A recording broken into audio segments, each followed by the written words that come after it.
You can skip this section if you looked at video 1 in this series. Otherwise, I'll go over what we're looking at. And this is the different types of behavior modes that we're interested in modeling.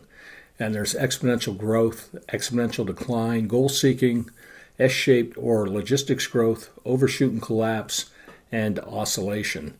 And the argument is that these behavior modes will show up in the actual data. And it may not be identical. It may be a combination of these different behavior modes that you're observing in your data.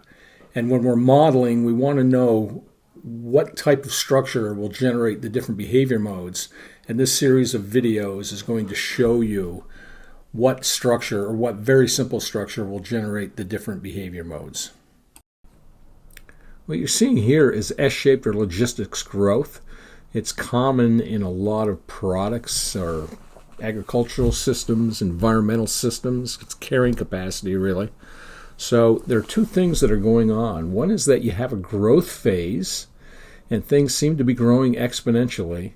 And then you have this balancing or goal-seeking phase that is kicking in. And what this should indicate is that there are two types of structures that are generating this behavior. There's a reinforcing loop generating the exponential growth, and then there is a balancing loop that's going to lead us to this goal-seeking type of behavior.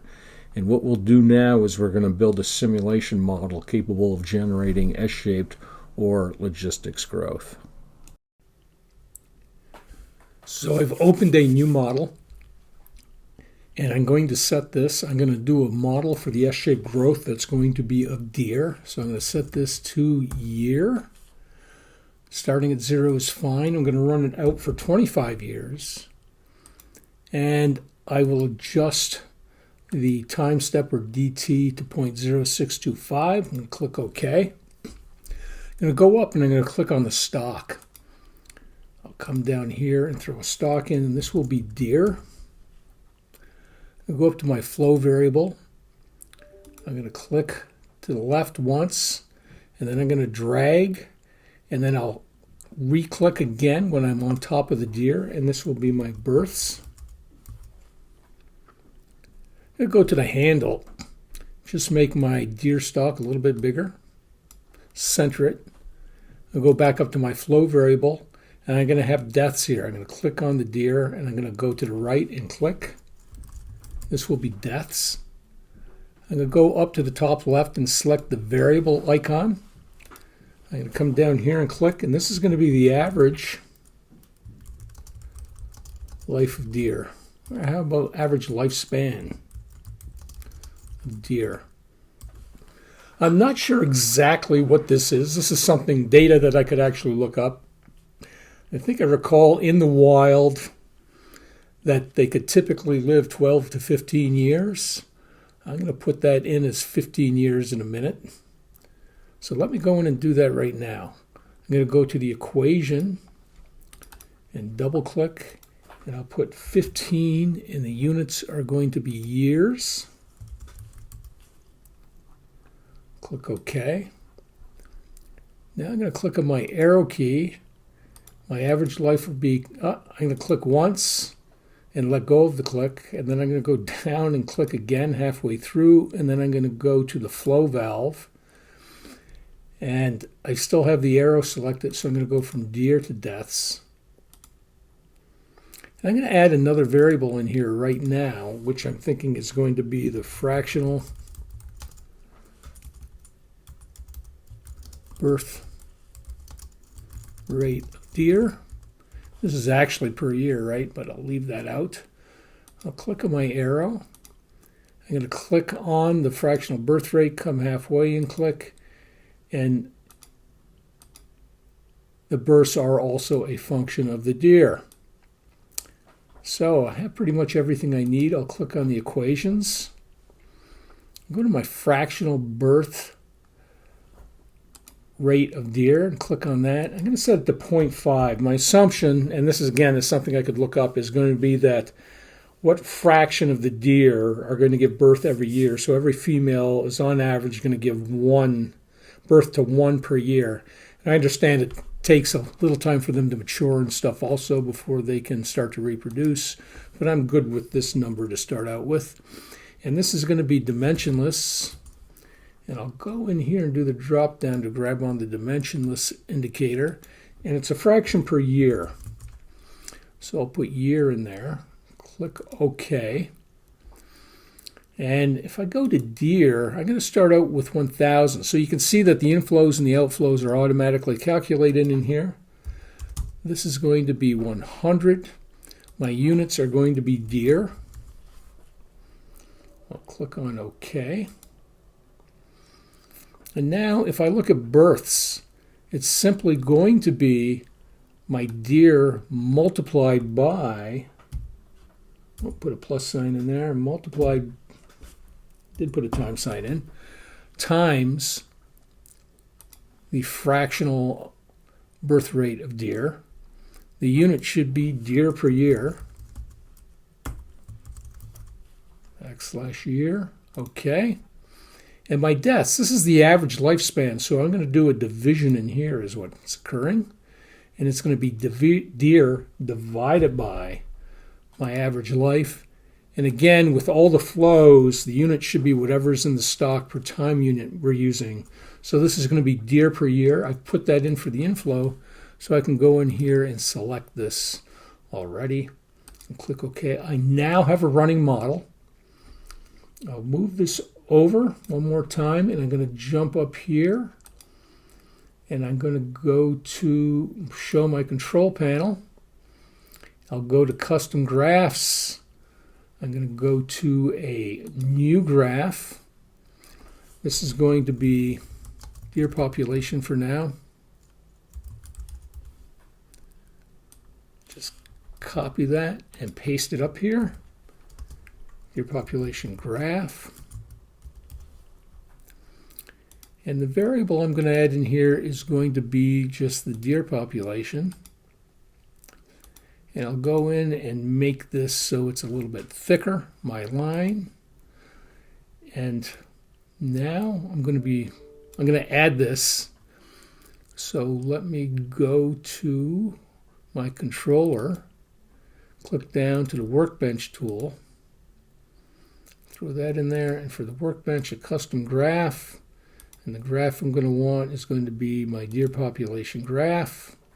I can close this, go to my move, so I can move some things around. I know I'm going to be wanting to put stuff in here in a minute or two, so I'm going to grab some stuff and just move it around.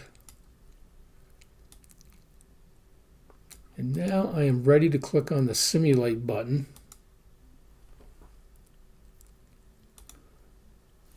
And I'm ending up with about 3 million deer, it looks like, 4 million deer.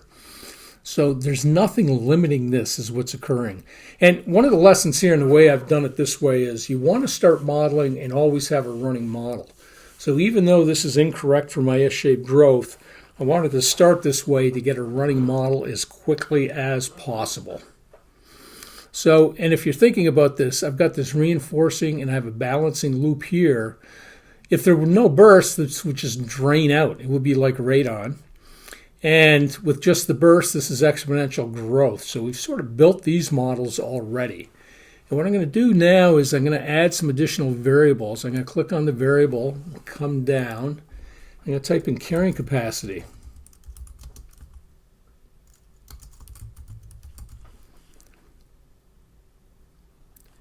And I've got my carrying capacity. I'm going to add another variable in here, which is going to be the ratio of deer to carrying capacity.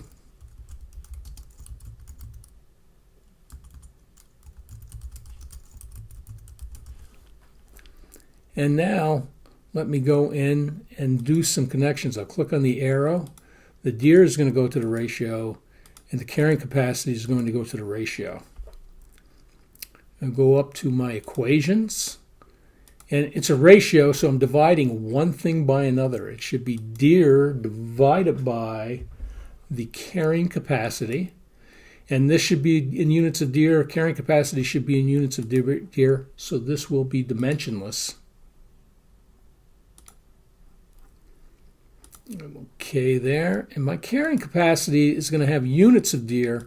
And I'm going to say in the area that I have, I'm going to be allowed to have 10,000 deer. I'll click on the deer. And now this will not change. This ratio will change, but this will not change. I'm just going to run this. Let me check my units right now. I'm going to go down to my units check. Oh, I have a units error. Let's see what I have done wrong. I spelled years wrong in average life. So let's go into here, and I think I spelled it as year or years before. Year. There we go. And now I will check my units again. So it wasn't an equation issue because of the units. It was a typo unit error. So now I can simulate. Yes. And I'm going to click on my ratio, and I'm going to go over here to the graph and click on the graph. And you can see how it's growing. It's way above. Ideally, this ratio would never get above 1, right? Well, you could exceed the carrying capacity, but if it does, there's going to be dire consequences. But this is going 400 or 500 times greater than what the carrying capacity should be. So I'm going to add another variable. I'm going to click on the variable and add this. And this is going to be the effect of the carrying capacity ratio on births. Click on my arrow key, and from the ratio, I'm going to go to this carrying capacity.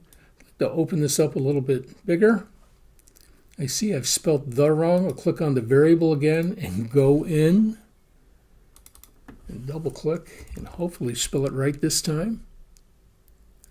Go back to my arrow key, and it will go from there to births. And let me grab some more real estate here.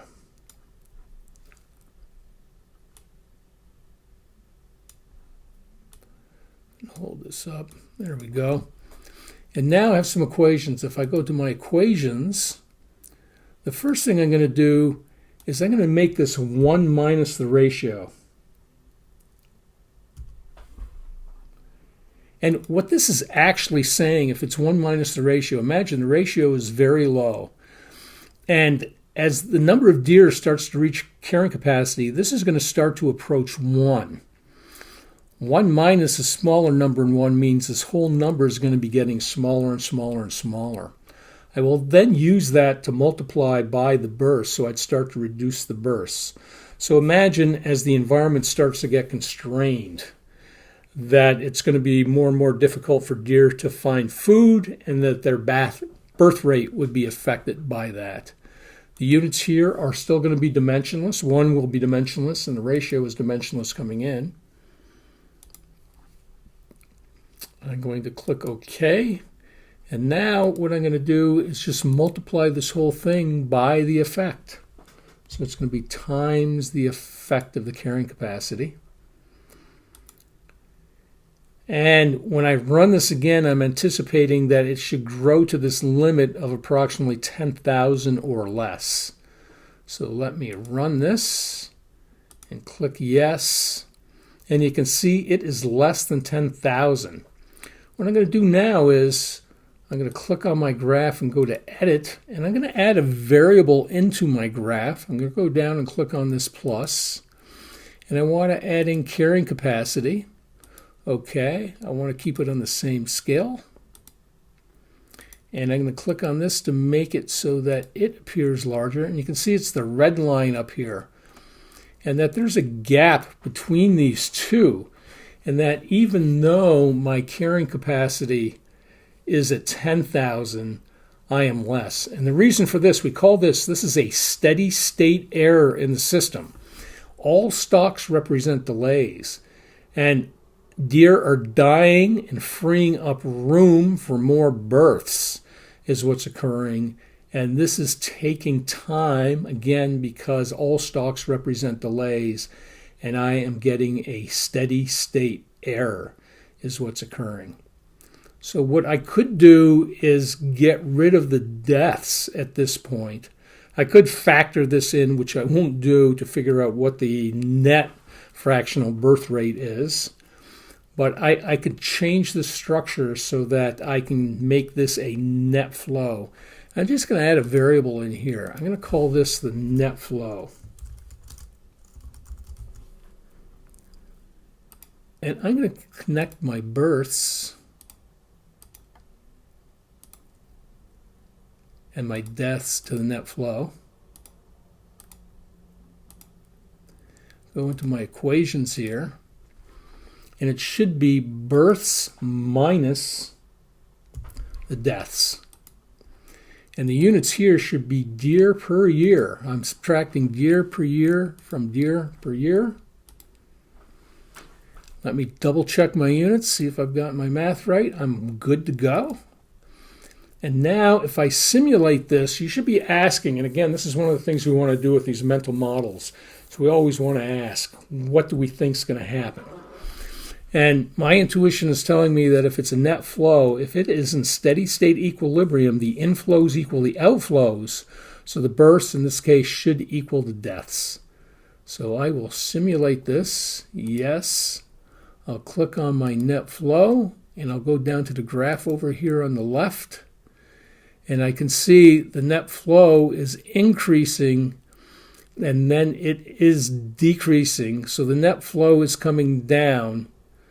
So there's still just a small amount of growth at year 25. So my mental model was wrong. My births and my deaths should be equal is what it is. So let's see if I can throw in a graph that's going to capture births and deaths. So I'm going to go to New Graph. Yeah, I'll save what I have. I've got the new graph and I've got the net flow in here. I'm going to get rid of this net flow. Whoops, clicked on the wrong thing. So let me click on my net flow, and I want to delete this. There it is. Yes, and now I'm going to click on the plus, and I'm going to want births. And I'll click on the plus again, and I'm going to want deaths. They are on different scales, so we'll want to fix this by clicking on the inherit. And there we can see that they are equal in equilibrium. The inflows equal the outflows. I'll call this births and deaths. And I'll just copy it and make a graph of that.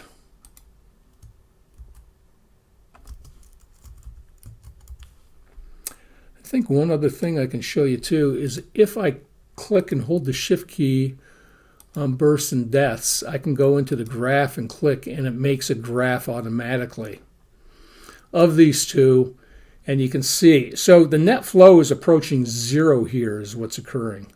So my logic was right, but I explained it not as well as I could have. But we want to have a net flow here. So I'm going to just click, and I'm wondering, now I'm just going to delete my deaths for now is what it is. So let me go up to the trash can. I'll get rid of my deaths. Don't need this. Don't need the net flow anymore. And what I'm actually going to do is make the births. Click on the variable so I can rename. Oops, don't want to do that.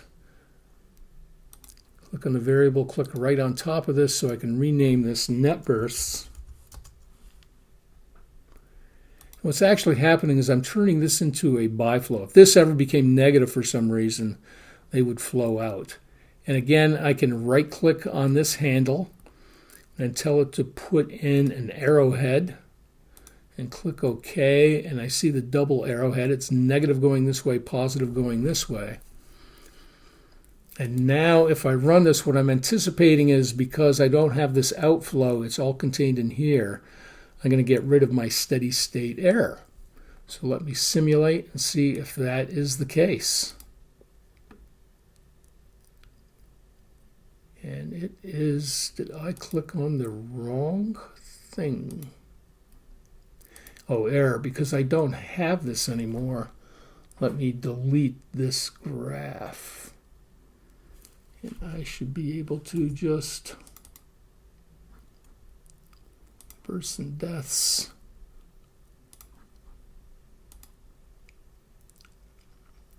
So, oh, there we go. Delete. Yes. And now, let me see if I can simulate again. The model is errors and cannot be simulated.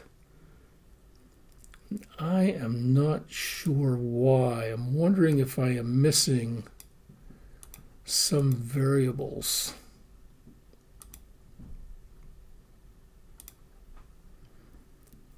Viewing all. Oh, I know what it is. So I'm going to go to my equations, and my deer is showing up as incorrect.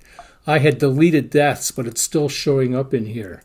So I have to go into the stock and delete the deaths. And now I should be capable of simulating the model. And there I've eliminated the steady state error is what's occurring here. And I'm just going to go in and quickly, I want to identify if deer increase, births increase, deer should increase. I have a reinforcing feedback loop there. And go to my handle. I'll click on this, and this is going to be a plus. Close. And if I click on this, if there are more births, that will add. And let's think about this. If the ratio is in the numerator, this is going to be a plus. If deer increase, that ratio will increase. If the carrying capacity increases, all other things being held equal, this will be negative. Let's think. Would it be? It's in the denominator. So if the denominator gets larger, this number would get smaller. So yes, so this is going to be minus. It's not part of a feedback loop though, right? It's exogenous to the system. If my ratio increases, the equation in here is 1 minus. So as this gets larger, then this would decrease. If my effect increased, meaning it's a larger number, then my birth rate would increase. And the last connection is if the fractional birth rate were higher, then births, all other things being held constant, would increase. So there we go. I have two feedback loops here. I'm going to go into my comments. I'll throw it here. And I'll make this R1 sort of my growth loop. I'll go to the clear box and tell it to be, it's counterclockwise. And I will make this smaller. I'll click on my hand. And what I'm going to do is, rather than resizing all this type of stuff, I'm hitting Command C on my Mac, and I'm going to paste in. I'm going to tell it to replicate. And this is incorrect, so if I go up to my comment and click right directly on this, it will open it up. And this is a balancing feedback loop. And instead of going counterclockwise, this one will go clockwise. And all I'm trying to do is so your eye follows around when you're going around this way. So now, click on the hand, and I can move that, and I have my two feedback loops in here. So let's see if I can add one more thing to this graph. I've selected it. I'm going to go into Edit. And what I'm going to add in is that net birth rate. So I'll click on the plus. I'm looking for net births. I do not want it to be on the same scale as what it is. And there we go. We can see it. Let me make it thicker. Okay, and you can see the net births are increasing. And what this is telling me right at this point, first derivative is 0 actually. Right here, moving things around, right at this point is where the loops are shifting. So on the left-hand side, the reinforcing loop is dominating, and I have exponential growth. and then the balancing loop is kicking in, and I'm starting to get goal-seeking growth, and that goal happens to be the carrying capacity at this point. So that's it for this video. In the next one, we'll use the same structure. I'm going to start with this, and I'll show you how to get to overshoot and collapse type of behavior in these models. That's it for now. Thanks. Bye.